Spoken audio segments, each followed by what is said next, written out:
நம்மளோட ஸ்ரீ சக்கரவர்த்தி மால் பொங்கலூர் ஸ்ரீ சக்கரவர்த்தி மால்லைங்க ஒன் டே பிஃபோர் வந்து நம்ம 499க்கு பிரிண்டட் காட்டன் சாரி ரெண்டு சைடுமே பார்டரோடு இருக்க மாதிரி மினி ஃபங்க்ஷனுக்கு ஆகட்டும் ஆஃபீஸ் யூஸ் ஷூட்டபிளாக இருக்கிற மாதிரி ஒரு சாரி லான்ச் கொடுத்துருந்தோம்.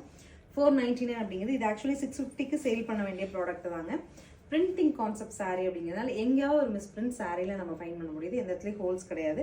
ஸோ சிம்பிள் மிஸ்பிரிண்ட்ஸோட இருக்குது. சாம்பிளின் பிரிண்டோட டிசைன்ஸ் வந்து நம்ம அழகாக கியூரேட் பண்ணி கலர்ஸ் எடுத்துகிட்டு வந்திருக்கோம். ஃபர்ஸ்ட் கலர் பாருங்க, அழகான ஒரு yellowish green வித் ப்ளூ கான்ட்ராஸ்ட்டுங்க. இனி இருக்கிற கலர்ஸ் எல்லாமே ஒன்று ஒன்றுமே அழகழகாக இருக்கும். வி ஹாவ் மல்டிபிள்ஸ் ஷோ பண்ணுற பார்த்துட்டு புக் பண்ணுங்க.